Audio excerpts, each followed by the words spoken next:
Hi all, and welcome to today's webinar on boutique hotels and a sustainable future.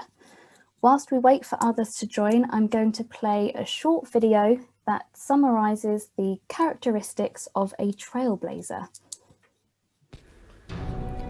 The Trailblazers, the agitators, the creators, the visionaries, those that dare to be different. When the world stands still, trailblazers engage with curious minds and bold ideas. They embrace change. In spite of opposition, in spite of non-believers, trailblazers lead the future.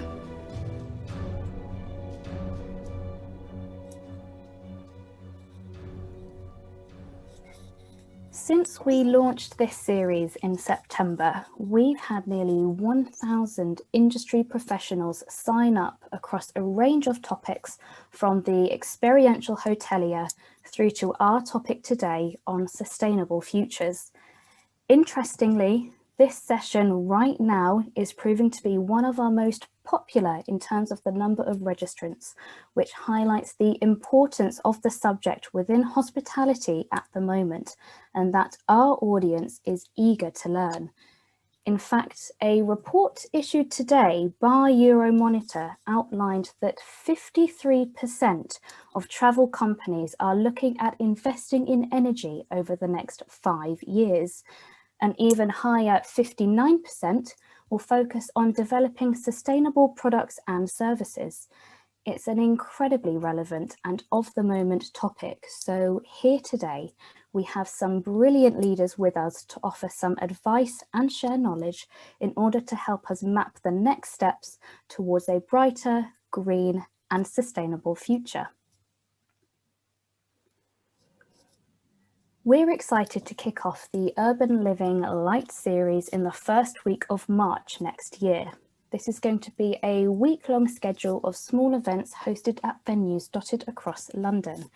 The first day of events are on your screens now, with live or digital tickets available to purchase via the link in the chat.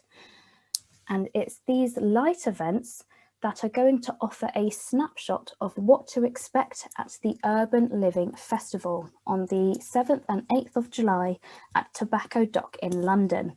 And we will be bringing together all sectors of the hospitality and real estate industries under one roof, set across 3 stages: stay, live and work. So I have a few housekeeping rules to run through very quickly. If you are watching today's webinar, you will be kept on mute with your cameras turned off, simply so that we don't have any interference. The session is being recorded and a copy will be emailed to everyone within the next 48 hours. And we're going to have around 45 minutes of discussion, followed by around 15 minutes of Q&A. And if you have any questions, please do post these in the chat and I will get round to these at the end. My name's Eloise Hanson. I am the news editor at Boutique Hotel News. We are an online B2B source for the boutique, luxury and lifestyle hotel sector, published by International Hospitality Media. Along with our events, we also publish 2 other sites at Service Department News and Short-Term Rentals. So here's our trailblazers, and I would like to invite each to introduce themselves. So I'm going to go left to right from my screen here. Madhu, would you like to begin? Yeah, sure. Thank you so much for giving me the opportunity to be here with everyone today. I'm Madhu Rajesh. I'm Chief Exec Officer of the Sustainable Hospitality Alliance, which works with hotel companies across the world to support them with their sustainability agenda across people and planet, and encourage collective action across the industry. Thanks, Madhu. And Paul, can I hand over to you, please? Thank you, Eloise. Thanks to all your listeners and thanks for the opportunity. I'm the CEO of a group called Mantis Collection, and we are born of Africa with big plans to expand our eco DNA to other parts of the world. So we own and operate eco lodges, boutique hotels and waterway products across the continent and beyond. So thank you very much again. You're very welcome. Thanks, Paul. And Bill, can I hand over to you next, please? Thanks, Eloise. I'm Bill Barnett. I'm a Managing Director of C9 Hotelworks here in Phuket. We work across all of Asia Pacific. We're feasibility and development advisors. And I'm also the founder of the Phuket Hotels Island Sustaining Travel Tourism as well, which is Asia's biggest sustainability event, which is held every year. You know, this year we had almost 1,000 people at the event. So that's something we do here for sustainability as well. Thanks, Bill. And Xenia, can I hand over to you next? Sure, thank you, Eloise, and thank you for including us as being Trailblazers. I feel very honored. I am the managing partner and founder of the Considerate Group. We are a sustainability advisory for the tourism and hospitality sector across the world, main focus being the UK and Europe, but we also have tourism destinations in the Caribbean at the moment. So really giving sustainability a 360-degree approach for the tourism sector, very data driven. We have a lot of technology that we work with and stick to global frameworks that Madhu is very familiar with too, with, you know, trying to integrate the SDGs and make this a true decade of action for climate change. Thank you. And last but not least, Olivia. I am Olivia, the General Manager at Heckfield Place, and it's a real honour to be on a panel with all of you and tell a little about Heckfield Place, which is a 438-acre estate in Hampshire, where we are organic, farming biodynamically, producing all our own produce, and really the guest experience is about nature and being in the English countryside. I've spent 25 years opening hotels across the globe and came back here only 3 years ago. So I look forward to sharing a little bit more with all of you. Thanks, guys, and thanks to all our Trailblazers for introducing themselves. The LinkedIn profiles can all be found in the chat, and I encourage you all to connect. So before we get started, I would like to run us through some context slides. So these are all stories that myself and my colleagues have published over the last 6 months and beyond. And these are stories which all show the breadth and depth of sustainable initiatives within the hotel sector. And the top left story shows how one hotel in California called Golden Door joined the climate action campaign along with other environmental leaders in a lawsuit that ruled against housing developers within the San Diego area from buying their way around restrictions on greenhouse gas emissions. And the general manager at Golden Door, Kathy Van Ness, said that action against climate change is fundamental to a safe, healthy, and sustainable community. Environmental stewardship is our responsibility, it's everyone's responsibility. Also on this slide, we have Preferred Hotel Group, which acquired Beyond Green Travel earlier this year, and Corona Beer launching an eco-friendly accommodation platform. And I think this all goes to show how these companies are clearly taking a stand and playing their part in the future of travel and ultimately the sector's recovery. On this slide, we have a couple of new openings scheduled early next year for a sustainable boutique retreat and an eco-luxury treehouse resort. Just from these pictures, you can see that these openings are in what you might call far-flung destinations, and we're going to talk about whether the location of a project can improve or hinder sustainability goals. And we also have a couple of supplier stories, which is another area that we're going to touch on in today's webinar. So without further ado, let's kickstart our conversation. And I would like to begin, please, with a question to Madhu. I think that to begin with, it's necessary to outline a definition of sustainability. So Madhu, what does sustainability mean to you? Sustainability for me is really looking at issues that concern us, especially around our people and our planet, because these are two different parts of the spectrum, but two intertwined parts of the spectrum that need to come together. And as we've seen during the pandemic, people side of the issues have been really at front, right and center of the impact that the pandemic's had, and also the focus and where it would need to be during recovery. We've seen people being disproportionately impacted, unequally impacted, and left even more vulnerable. So I think that for me is a core part of sustainability, whether it comes at looking at economic opportunities for people or looking after their human rights. And then the planet, which has been at the forefront of the dialogue over the last couple of years, and looking at the environmental impact of everything that we do as individuals, but also as businesses. So whether that's looking at energy or looking at our environmental footprint overall, or water stewardship, whatever that might be, those are the two key tenets of sustainability for me, and it's reflected in everything that a business does or an individual does in how they live and function. Mm-hmm. And you just mentioned that it's part of how a business and also humans function. So opening this up out a bit wider, what role does sustainability now play in hospitality's recovery plan? A very important one. And across the 4 areas of our work at Sustainable Hospitality Alliance, if you had to ask me to pick which one's going to be more important, I wouldn't be able to pick one. I would say all 4 are going to be equally important, and perhaps some new ones needing to be added as we look at the recovery of the sector. If you look at it, when we talk about people and we talk about livelihoods of people have been so badly impacted by the pandemic, and economic opportunities are going to be much fewer than they were, till earlier this year. And so supporting people with their livelihoods, with their skills training, and connecting them to jobs and facilitating that employment opportunities is going to be a critical part of how we rebuild. Likewise, when people have lost their livelihoods, they're even more vulnerable and therefore at risk of exploitation.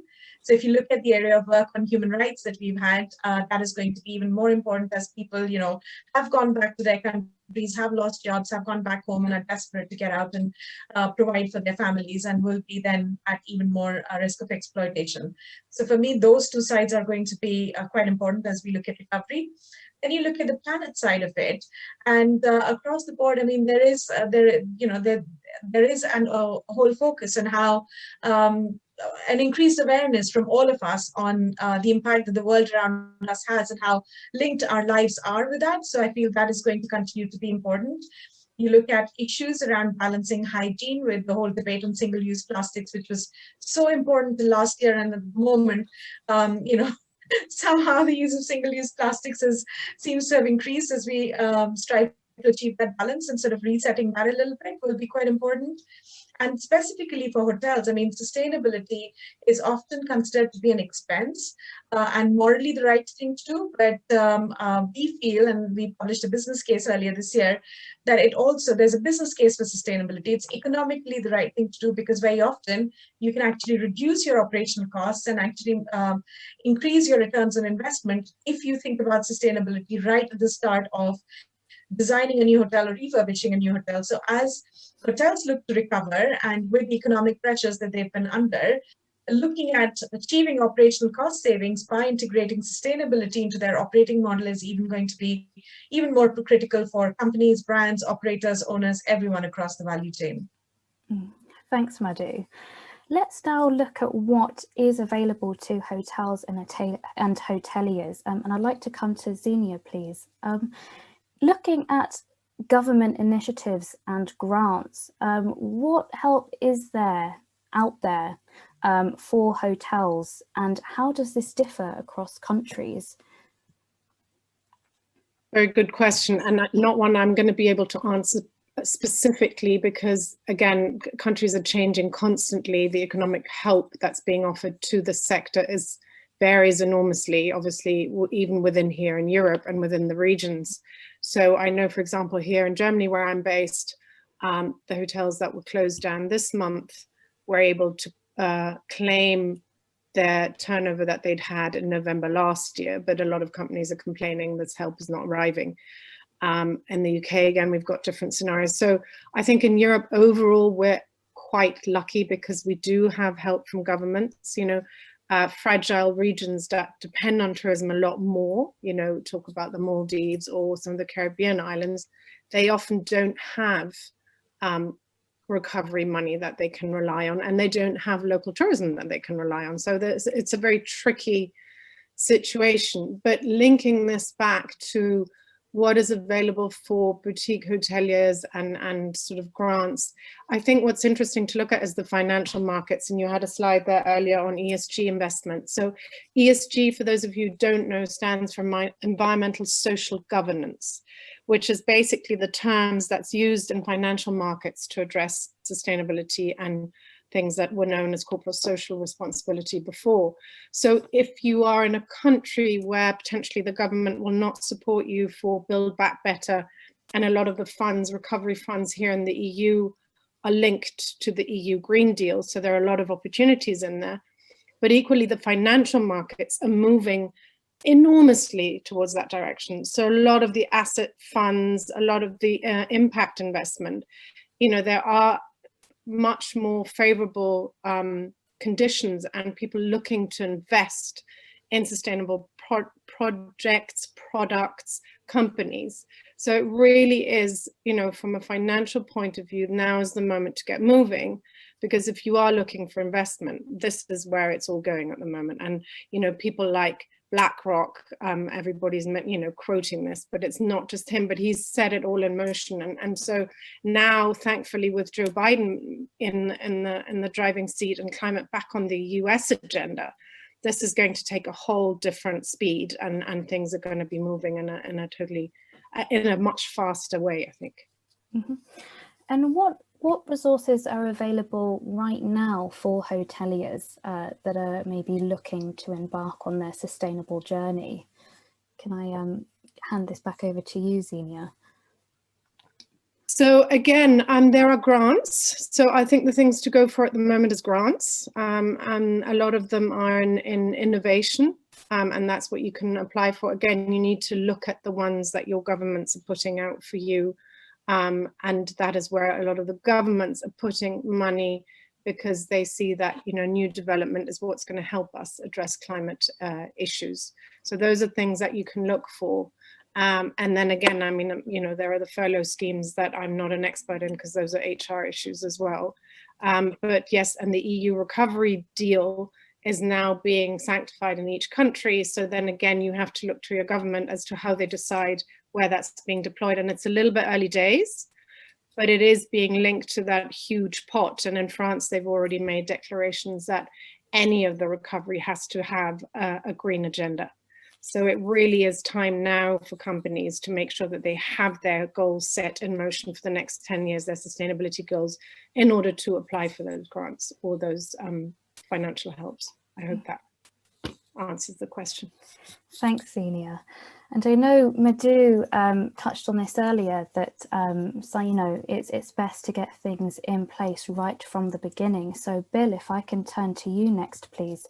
If a business is going to operate under a circular, eco-friendly model, what must they do right from the beginning? Can you talk us through what you would be advising? I think certainly we sit with hotel owners at the beginning of the process, and too often the architects come and the ideas come, and sustainability comes at a much later stage. Ideally, new projects, we advise our owners to have a sustainability group there at the very beginning of design. So they're advising on the pitches of roofs, they're advising on the glazing of windows, they're advising, and they're your you're having a check and balance system there as well. So they're going through the whole process and getting it right the first time. Too often we're going back and retrofitting with sustainability and everything else, but getting it right and designed. And I think too often architects and designers also fall into certainly in this part of the world, it's a candy store in terms of how many new build hotels we see in our part of the world here in Asia. And owners simply don't have the sensitivity sometimes to talk to their architects. And the architects are saying, let's have marble in from Italy, let's have these products from everywhere else. They're not looking at their site. They're not looking at noble materials. They're not looking at what can be bought locally. They're thinking, there's always that adage about things imported are better or different. So again, it goes back to designers, really stressing with designers, look around where you're designing, look at the land, look at the elements, getting back in touch with that whole design process. I always go back and look at the arts and crafts movement, where you actually had designers who designed everything in a hotel. I think too many times with modern design in hotels, we have just these line of consultants who add up and just put together the package, but nobody really has stewardship of sustainability at the get-go, and I think that's important. But the other stage really also for retrofits now, I think the pandemic, in terms of the pressure it's putting on hotel owners, we're now going to start rethinking their projects or refurbishing or renovating and maintaining materials rather than just throwing everything away and starting with new hotels. It is a good opportunity for designers, again, to go back and reinvent their processes. Mm-hmm. And what would you advise to an owner who already, like you mentioned, has that infrastructure in place? So they're not starting from scratch. They've already got, you know, their asset or their building. How would you go about, you know, telling them what they should be taking into consideration? I think you've also got to educate. You also have to educate owners, because at the end of the day, your underlying value of a hotel is cash flow, discounted cash flow, how you value your asset. If you can make an owner understand the value of their hotel by having better performing asset with lower energy costs, a more sustainable footprint will add to their value, that starts to make sense for them. And that, you know, if they buy into it early, to me, it's educating owners and making them understand how important, not just because it's good to do, but also because it makes financial sense as well. So trying to link that process and getting them online from the get-go, I think that's really important. Mm-hmm. Thanks, Bill. And I'd like to come to Olivia next, please. Having, you know, managing Heckfield Place at the moment, and what are you seeing in terms of that return on investment? Well, I think what Bill has just said about making sure that you're building sustainability in from the very start is absolutely the journey that Heckfield's on. It started 18 years ago with our owner planning to do this. And so the foundations, the building blocks that were put in place long before I arrived have made a huge difference to our energy saving and costs, looking at restoring the soil on a farm that had been filled with chemicals. So getting it to the stage of organic and now to biodynamic has been a 9-year plan.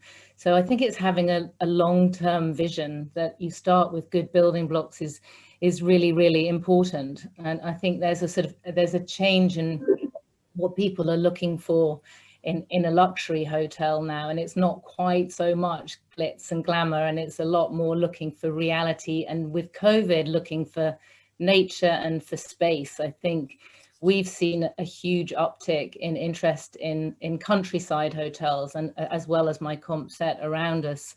You know, the COVID effect has meant that we've been even busier than we thought. It's a different demographic. We're not getting people who are flying in. We do have an incredibly strong domestic market here in the UK, and they're really enjoying hearing about the journey that we've been on. And so that seems to have become a major part of our story, to learn about how we restored the soil, to learn about the equipment that we've put in place. It's sort of become strangely part of the reason for coming to us. It's not just about the hotel stay. It seems to be that they're interested in that. And so that's really given us an ROI that we hadn't anticipated. COVID has contributed more to it. And what are your thoughts on this question, whether luxury can be sustainable? Do you think luxury can be sustainable? I think it has to be. I think if we're going to continue in this industry, we have to find a way that our footprint is as light as possible. And by reducing energy costs and using sustainables and looking at ways to compost our food waste, to rainwater harvest, to create biodiesel from our cooking oil. We have a biomass energy centre here at Heckfield. All of these things are just sensible. They're going to reduce my overheads as we move forward. And the more and more support that we can get to do that, the more and more new initiatives that we can find to add to it, I think it becomes our responsibility to be sustainable. I think luxury has to be sustainable to continue. Thanks, Olivia. And on the subject of luxury, we have the Mantis portfolio, which spans hotels, eco-lodges, river cruises in very diverse locations. So, Paul, I'd like to ask you a question around the location of a project. Can this determine whether the location of a project can hinder or improve its sustainability goals? Yes, I think, I mean, the answer is yes. There's a bit of to and fro in it. I mean, I'll give you a classic example where it worked for us is if you go back 30 years, I was still a young teenager. My father was determined, and he knew nothing about conservation or hospitality for that matter. He just wanted a little patch of Africa, and he established a little game reserve in South Africa's Eastern Cape. So if you know where Cape Town is, it's the next province on. So near a city called Port Elizabeth.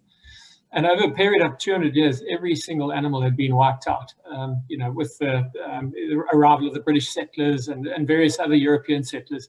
Obviously, they cleared the land and agriculture took place. So Dad took the initiative and started reading up on what animals had existed there 200 years prior. And he started to bring them back. So he was one of the first people ever to rewild. The only other people in the world that were doing it, because nobody really knew what rewilding was at the time, were Yellowstone National Park. And it was just a classic example of, you know, where something really started to work. Obviously, South Africa was coming out of apartheid. You had this this interesting patch of land which had been re-established and rewilded.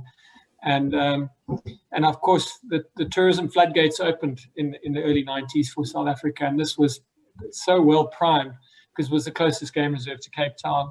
It was malaria free, and it was just so well positioned. And of course, what it did was, because if you looked at all those farms that used to employ laborers in terms of agriculture, the 25,000 hectares, because there was a whole bunch of farms put together as one block, and it was probably made up of about 20 farms. Those 20 farms used to employ 20 people. And then you fast forward to the opening of this game reserve, it ended up employing in excess of 400 people. And so it showed you the value of wildlife as opposed to traditional agricultural practices and tourism. And so your communities were happy, and all your local businesses were happy. The multiplier effect of businesses went through the roof because, you know, you had air tickets, you had car hire, you had all the food suppliers outside of the local city, and so on and so forth. And so 30 years on, it's probably one of the big success stories.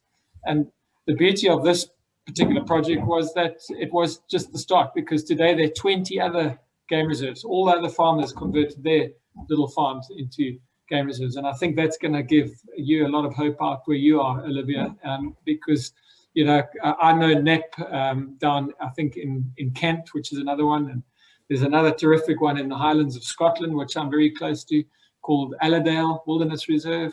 And, you know, these guys are all, guys and girls are rewilding and planting and just doing some incredible stuff.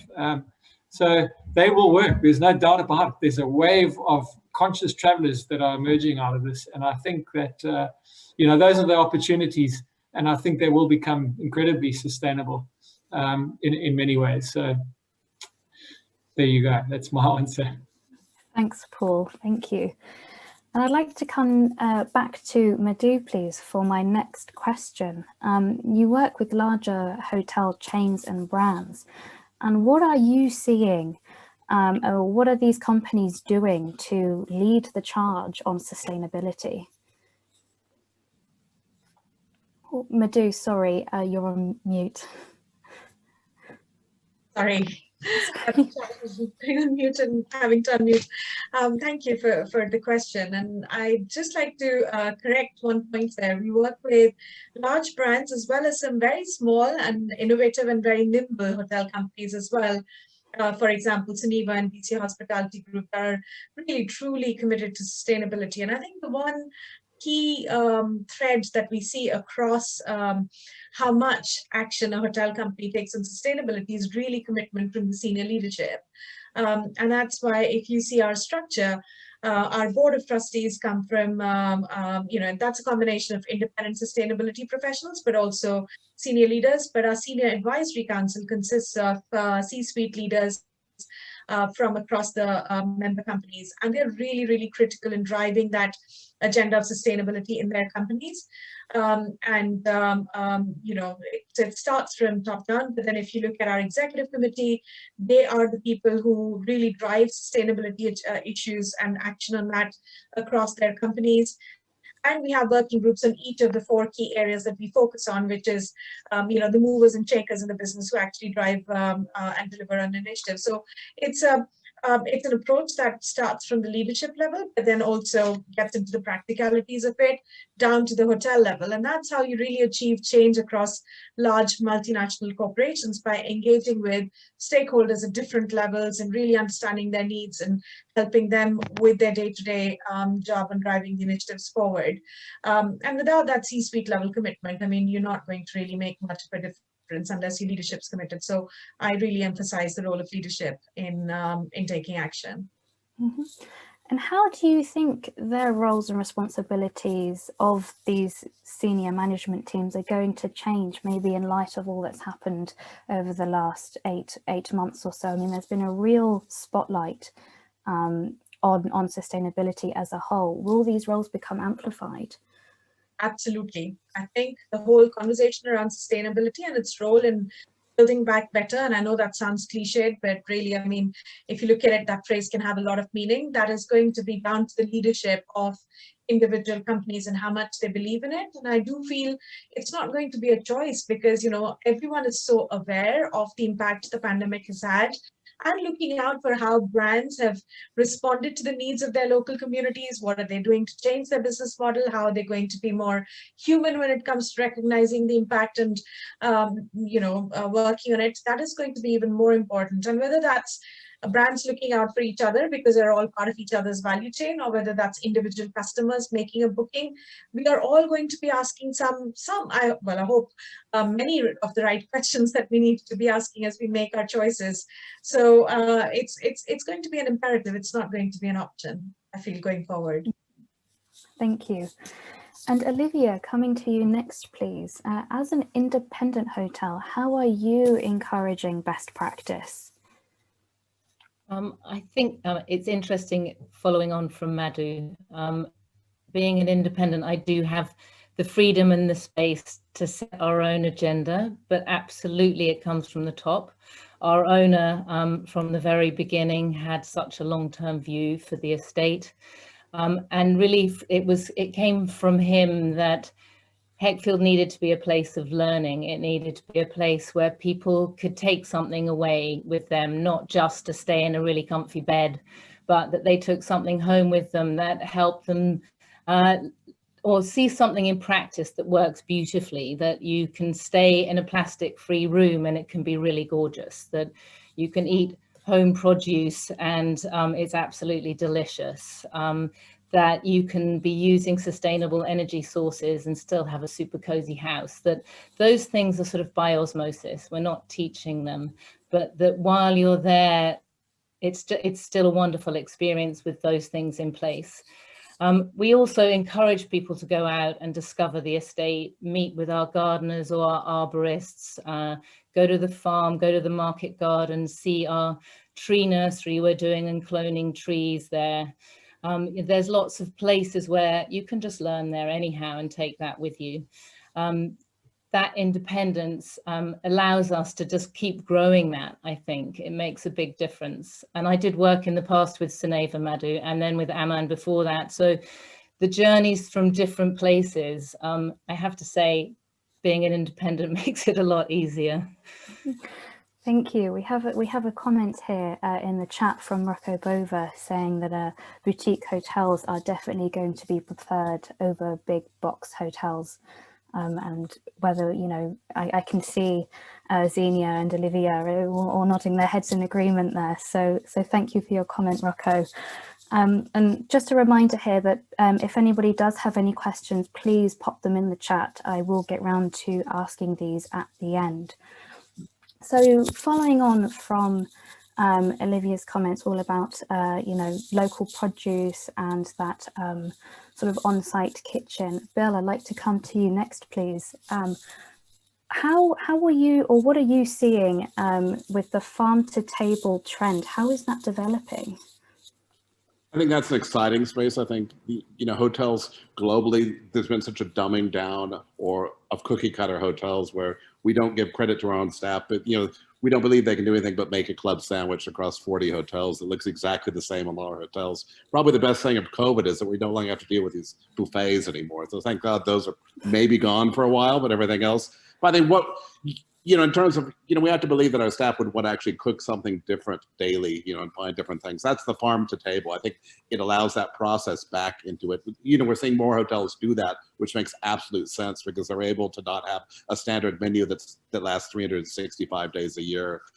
That they're able to come back with daily menus. They're allowed to express their local culinary craft with things they're growing locally. I think that's so important. I think that's really, hotels are rediscovering this. And I think with COVID, at least, again, positive outcomes of COVID. It's not all bad out there in terms of hotels are learning again to make do with smaller things. So they're cooking for less customers. So they're reinventing themselves. I think that's so important. We see hotels now recreating things because they don't have 200 people for breakfast in a big resort. They might have 20 people, so they can go out and grow things. They're learning these processes. I think this period of reinvention is a great opportunity for our industry. This is a once in a lifetime opportunity, COVID, hopefully. But it's also an opportunity for our industry also with things like farm to table, go back to basics and say, we don't need to import something from Italy. We don't need to import something from France. We can find things locally. Maybe we don't have croissants for breakfast. We've got something else which is amazing, and you're gonna have a great breakfast here and you can't get it anywhere else, so come back here. So I think that's what we're seeing also. We're seeing a lot more reinvention out there, and that's a really positive thing. Mm-hmm. And off the back of what you were talking there, Bill, about opportunities, where do you see the opportunities for the wider supply chain, and what might be the challenges? We're also seeing, in terms of the wider, we're seeing ghost kitchens. We're seeing hotels now saying we have to service other markets as well. We're seeing many, up in Chiang Mai, I'm in Thailand here, we have James Noble, who has Origin Farms up there, and he's supplying many Michelin star restaurants as well from there, where they're growing their own materials and everything else and shipping them down to Bangkok. So we're seeing a lot more people doing a lot of different things. Hotels, again, are not just being hotels. They realize they have to service the local populace and create new businesses as well. And I think that lets them stretch out. But we're seeing a lot more hotels saying, we want to buy locally. We want to have an urban garden. I was at the Capella in Bangkok the other day. They're doing urban gardening. We see urban beekeepers. We see a lot of other innovations, and people want this type of food, so it's resonating. Mm-hmm. Thanks, Bill. And Xenia, I'd like to come to you next, please. We've seen how the hospitality industry is vastly connected from your suppliers all the way through to your owners, your investors, your operators. What role does the sector play in shaping a more responsible future? Yeah, I think both Olivia and Bill have just given some really nice examples. It's this sort of collaboration between the innovation of suppliers coming up with new products. So you as a hotel, I always say this to the people that we work with, you as a hotel are in a unique position, as in you influence the guests that come and stay with you, you influence the suppliers that you work with, you influence the partners that you work with, and you influence your staff. So effectively your line of influence and your being able to have an impact, positive as well as negative, but is huge. So your repercussions are also huge. And so what Bill was just saying, you work with new suppliers, innovative suppliers that are growing things locally. What Olivia does at Heckfield Place, I can only just endorse all of the things that she says. It is one of the most amazing experiences to stay there, because it flows from the beginning to the end, and it sort of organically works. And at their gardens, they bring in students. So when you have the space, let's say, and the luxury of having the space in a boutique hotel where you say, we are going to grow something, you can bring in local communities and show them how it works. Those local communities, if it's students, you'll influence them. They will go home and talk to their families. They might want to work with you, and they will be really encouraged to work with you and do this. Or they might say, I want to aspire to be a hotelier, to have something like this, or I want to aspire to being a guest who stays at these places. So it's bringing in all the different stakeholders into your hotel the whole time. I think what COVID is really teaching us, another opportunity there, is to say, even if we are, let's say, a city hotel, which is not a boutique hotel, they're going to have to diversify. So your local community, your local supply chains are becoming more and more important, because as a city business hotel, you will not be able to rely on that business anymore. You will have to think of other ways of getting people into your hotel.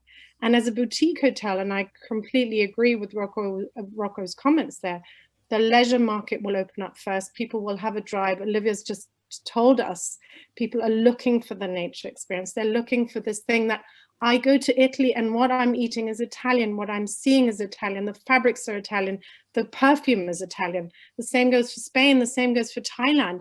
I do not want to go to Thailand to eat a club sandwich. I think those times are truly, hopefully, over again.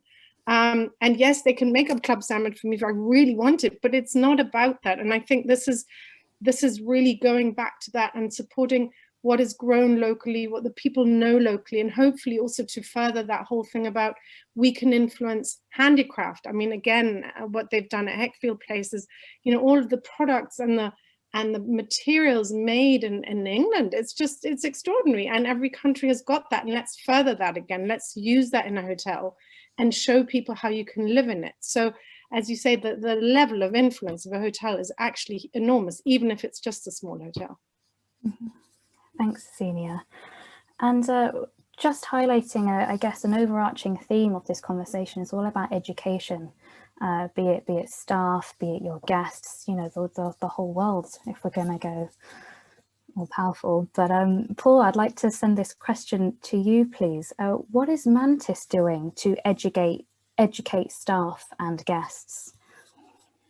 You know, it's so crucial because a lot of people forget the education piece, and we are quite heavily involved in Saudi Arabia at the moment. Not that we haven't landed a project yet, but we're getting loads and loads of inquiries, and I'm sure a lot of your guests will be familiar with what's going on out there. You know, in terms of all the giga projects, and a lot of them are very focused on sustainability and that, which is fantastic because they're starting from a clean slate, so they should really be embracing it, and they are. But the one thing that I tend to find is it's all about them, you know, talk about sustainability goals is employing locals, and they are neglecting a lot of their own people that know nothing about hospitality and aren't necessarily interested in it, or just, you know, have never been educated in that space. So it's kind of where it could go wrong. And so we sort of pitching some ideas to them in terms of how we can facilitate, because one of the things that we're involved with in South Africa is we have partnered with Stenden University, and it's the largest hospitality school in Holland. And they have a campus in South Africa, which my father has chaired for many years. And the idea there is to, you know, create a campus for a bunch of young Saudis to come to as a thought. We haven't got there yet, but I think that would be, that's just a classic example of where education is so important. The campus that we have in South Africa also does exactly the same for a lot of Africans throughout the continent of Africa, because they've got the same issue. And so we create this platform for them to come be educated in that space, and they can go back and deliver. And we obviously, as Mantis, offer internships along with many other hotel groups across South Africa. So that's the bit we do. But we're going to take it a step further. As Mantis, we sold the big game reserve that I was talking about earlier to the Dubai government about 10 years ago. And it's called Shamwari. And what we did was we kept 300 hectares out. And that was our original family home. And we turned that into a little commercial lodge. And it's called Founders Lodge. And so Founders Lodge runs as a commercial lodge, only 6 rooms, 12 guests. It's nice and intimate and very personal. But we're going to flip it on its head, because we're going to turn this into, it'll remain a lodge, but we're going to also add a whole wing to it, which is going to be called the Eco Innovation Hub. And it's going to be one of the first of its kind on the continent of Africa, because it is all about, it's kind of threefold. It's going to be about impact experiences, which I'll touch on quickly. It's going to be about, you know, when we get investors wanting eco lodges, let's say an investor in Saudi says, Mantis, can you build something unique for us? Well, we'll invite them down to the hub, and they'll be able to see different concept rooms that we're going to be creating. So from pods to tree houses to the latest in tented camps, all off the grid, etc. And then thirdly is the education piece again, which we've touched on it. And that is all about, you know, education is bringing in researchers from universities, Ivy League schools from wherever in the States, some of the top unis here. and they're coming down as postgrads to understand and help us and uncover problems within, let's say, poaching, or what is the latest off-the-grid technology out there? Can you come and invent something with us? So we become like an incubator for all these different things. So that's kind of where we're going with our hub. It's going to be a very interesting journey, and we've obviously been hugely slowed down by COVID, but we're very ambitious in terms of where we want to take this. And there are hubs popping up in Rwanda now, Botswana. So it's good. It's all about Africa now for us, and just unearthing the opportunities and taking that DNA that we have developed over the years and spreading it across the continent. Mm-hmm. Well, it certainly sounds very exciting. I wish you all the best of luck. I'm going to turn to some questions now, and I'd like to stay with Paul for my first one, please. How can you promote sustainability when people have to travel by such things as plane, train, car? It's a very, very good question. I mean, we've got a lodge. It's actually owned by a friend of mine, and it is the only lodge on Antarctica. And you fly there from Cape Town, and I've got somebody ringing my doorbell. Can you bear with me for 1 second? Of course. Whilst we wait for Paul, why don't we turn to one of our other questions? I've got a question here from George Sell. Are guests now starting to choose where they stay based on the hotel's sustainability credentials? How important a factor is sustainability in the decision-making and booking process? So I'd like to turn this question to Olivia, please. Well, I'm of course going to say, of course it is. It's absolutely everything we stand for. But from my journey through hospitality of 25 years, I've seen it become more and more and more and more important in the choices people make and where they go and how they travel, what they give back when they get there, what they want to learn when they are there. And it was one of the reasons for choosing to come and work at Heckfield Place, because the agenda that they had there was one that was so positive. They were doing things that really I hadn't seen people in hospitality doing before, and I wanted to know all about it. It was why I went to work for Seneva for 2 years, to see what I could learn there and how to do it in the Maldives.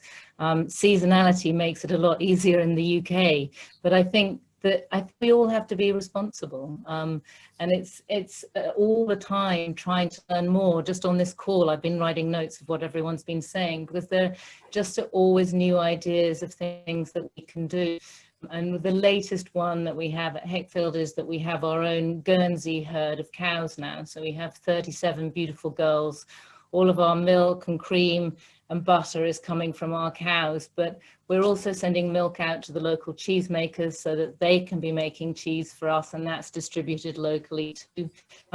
And of course, they're the perfect fertilizer, so a closed circle. They're eating our biodynamic grass, and we're now not bringing in any fertilizer from other farms to fertilize our land. And so just these ongoing ideas and contributions and changes, I think, add to the tapestry and the journey that we're on at Heckfield. And I very much hope that it spreads further and further.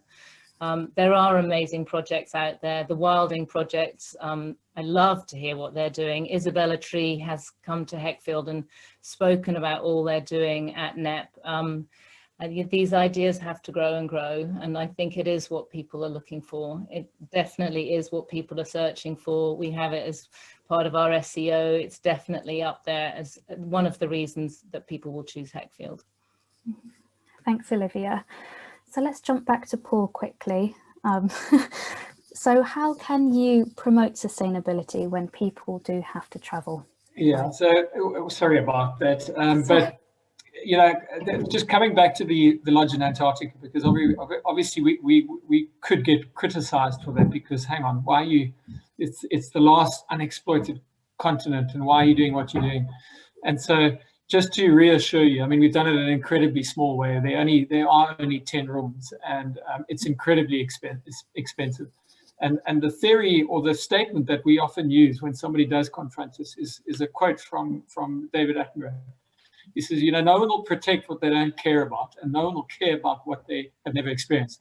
And, you know, if we're taking these exceptionally wealthy billionaires from wherever in the world to this last continent, they come back from that continent really caring and wanting to get behind it in terms of supporting it and everything else. And I think that's a classic example about how, it's maybe offset is the wrong word, but I think, typically we attract a high-end client to a Mantis property, and I think they kind of offset that flight so quickly because they get involved. We try our best to get them involved in the foundation that we've set up, which is called the Community Conservation Fund Africa, and so I think there's a lot more that comes from them just coming to stay with you for a week or two. They're educated, but they also are hooked and hopefully give back and send more people and blah, blah, blah. I think it's quite self-explanatory. So that's kind of how I see it. Can I add something, Eloise, to that? Of course. And I totally agree with what you just said, Paul. And I think what we encouraged two things. One is obviously you don't want to get into this habit of, oh, I use something and then I offset to sort of buy myself a clean conscience. But there are a lot of touristic projects that are carbon absorbing as well.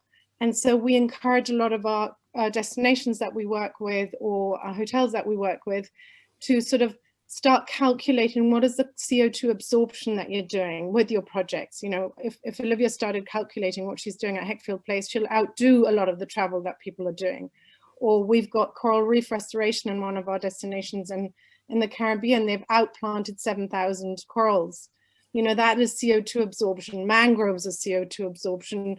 Peatlands are. So let's start talking about conserving those for touristic use that will absorb a lot of CO2 and make that aware to our guests and the broader public and educate. And then the other thing is, we get a lot of slack for in the travel industry because it's also, wealthy people can fly far away. And yes, again, I'm not taking away the impact that we're making, but our digital behavior, the CO2 emissions of our digital behavior has outdone the CO2 emissions of flights. So all of us doing social media, likes, Instagrams, postings, Zoom calls, all of that is great, but actually the CO2 emissions of that is already above flight CO2 emissions. So this whole thing about shaming the travel industry at this point, we've got to push back a little there too, I think. No, good point. Yeah, thanks. Yeah, thank you both for your insights there. I'd like to take a question from Rocco, and I'm going to ask this to Bill, please. What do you think about overbuilding, particularly hotels around the world, instead of keeping the existing inventory and allowing smaller business owners to thrive together? I think, again, going through the current pandemic, we're seeing our business slow down, and that's a natural, we're at the beginning of a news cycle. I don't think you can dictate, say, is mass tourism a bad thing for everybody? Should poor people, should lower income people be allowed to travel as well? I think that has to be, there has to be a democratic approach to that as well. So it's certainly nice to have a top-down approach. We have to understand mass tourism does exist. I live in Thailand on an island where we have 90,000 hotel keys. I mean, that's the existence. So, we can come and say less is more, but we have to go sustainable. I think it's what we can do from now going forward. I think certainly in terms of new hotels, maybe having less permanent properties when we're seeing pop-ups being built, when we're seeing, we work with Bamboo India down in Ubud and Bali, we're creating these bamboo structures. These structures aren't going to be there for 100 years. They're going to be there for 20 years. Maybe that's a good thing because hotels move on, products move on. These type of products can also create a more healthy life cycle than perhaps a concrete building, which has to be there and you got to tear it down 50 years or it's no longer used as a hotel. So I think it goes back to materials and everything else. But certainly in terms of hotels that we're seeing today, the pure economics are the hotel owners are going to have to go back and say, maybe we should buy better furniture so we don't have to refit a hotel every 4 years. We have to go back and maybe paint the things. We have to refit them out. We have to reupholster things. And going back to that sensibility, I think that's probably the best thing we can do in terms of maintaining materials, having a good lifespan towards those things, and reinventing these type of things and renovating and conserving properties. So, versus just building new hotels. That to me is everything, because that's a sustainable pattern. As has been done 100 years ago or 200 years ago with hospitality, we're coming full circle. Thanks, Bill. And I'd like to ask my final question to Madhu, please. How would an owner apply for funding for a sustainable project, and when and where will credit be available? That's a really good question, and I think well, you may have missed it, but it's publicly available. I think UNWTO did a webinar series recently on exactly that, on green bonds and green finance. That would be a good one to go to. But increasingly, I mean, there are lots of, as Xenia was mentioning, there are lots of grants available or incentives to invest in green hotels. So that is an area to explore, and almost all the major banks, I know IFC has a program, but all the other major banks would also have that, where owners and investors can express a desire to incorporate sustainability at the design stage and access certain incentives in that regard. So definitely an area worth exploring. Mm-hmm.